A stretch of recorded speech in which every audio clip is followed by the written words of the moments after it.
NEMSIS.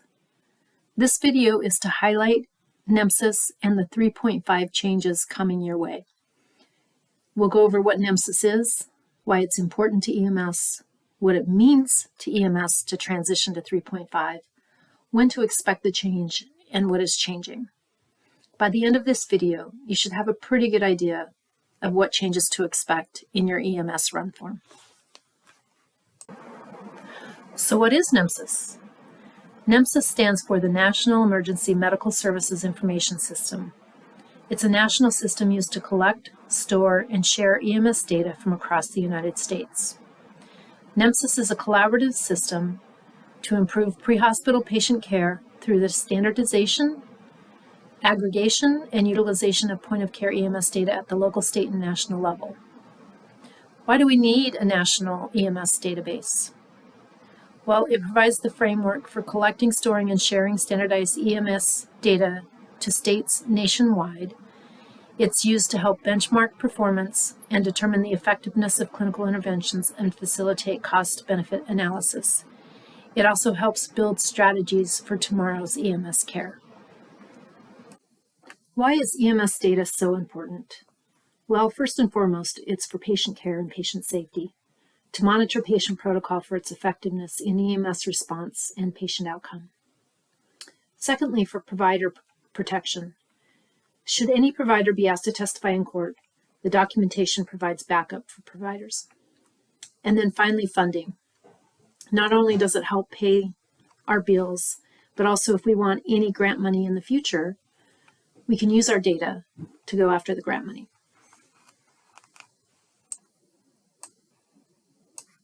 Why move to 3.5? Our current run form for EMS is NEMSIS 3.4. Version 3.5 is coming out in 2024, and there's this 1.5-minute video that you can watch. I'll put a link in the training PDF that comes with this video if you want to watch how NEMSIS collects feedback and why they're rolling out to a 3.5 form after collecting that feedback. But at a high level, many EMS agencies send feedback to streamline existing data requirements, add new or retire existing requirements, and through this process, NEMSIS updates its requirements incorporating this feedback. When will Whatcom County EMS move to the NEMSIS 3.5 run form? On January 8th, 2024. So what is changing? At a very high level, the number of elements that are required has been reduced. State and agencies may add other elements, which the state of Washington did. We'll go over some of those changes when we get into the form itself. The biggest change was the patient disposition. It's now going to be organized into 4 different elements. We'll go over that here shortly. And then our data is going to harmonize with CARES, which is the Cardiac Arrest Registry, to enhance survival. Some of the other items that are going to change won't be as obvious to the user, but here's a list for those that are interested. The biggest change to our 3.4 form will be the patient disposition. That one field is going to be moving to 4 fields in the 3.5 form, each with their own drop-down options depending on the scene. As you can see in our existing data, the number 2 option in patient disposition has always been treated and released per protocol. Not a lot of clarity into exactly what that means. It seems to be a catch-all bucket if the patient wasn't transported. With 3.5, we'll have a lot better clarity around what happened. Now let's get into the run form. The current run form is on the left. The new run form, the 3.5, is on the right. I'm only going to go over some of the high-level changes, not every field in the new run form. Most of it's pretty logical, pretty intuitive. We'll just go over the ones that seem to be generating the most questions. The incident address comes through just as it did in the past. The response time section of our 3.4 form and 3.5 did not change. However, there is one field that needed a little bit of clarification, and it's this transporting date and time. If you didn't transport in our current form, most often this was left blank. However, the underlying data set for NEMSIS requires that it's either transporting time or when your unit left the scene. So there's been a fix put in place in our 3.5 form that if you transport, you'll need to enter the time that you transport.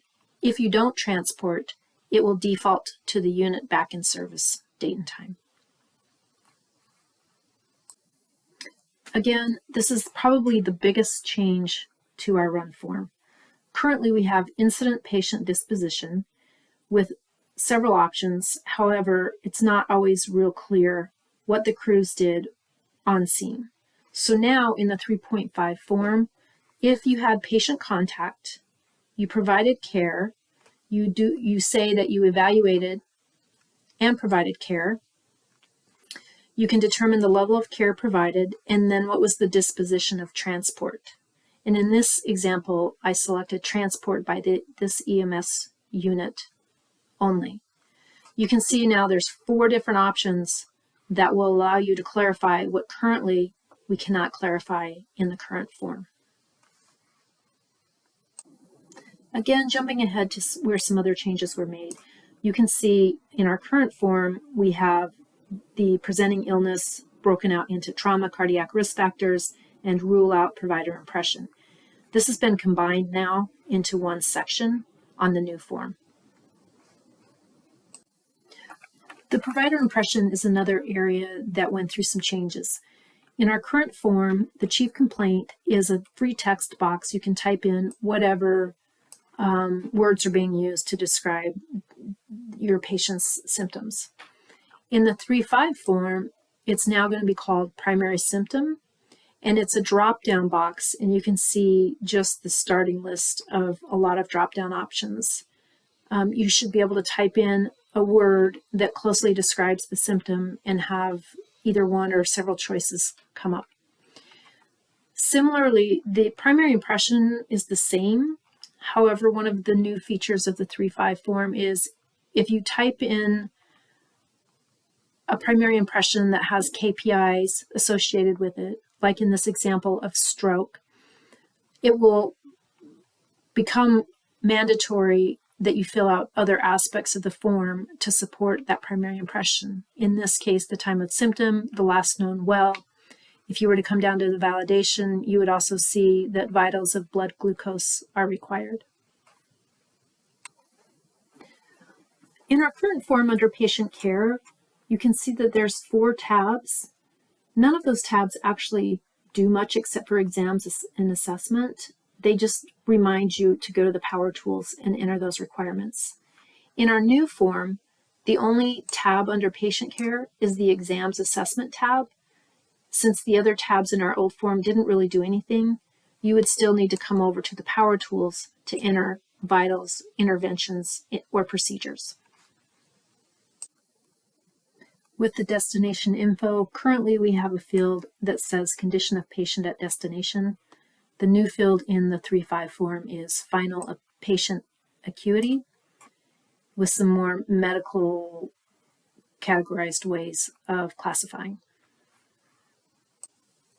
The signatures tab is pretty much the same. The only difference is there was 2 separate tabs in our current form for patient disposition and review request. We've combined that, so now that it's all on one tab, just simplifying the form. And finally, at the end of the form, our current form, you'll see that you have the option of saying that you'll complete the infers by clicking on the button below, and then there's a button. Those both have been removed so that you have to go to a separate tab to complete the infers.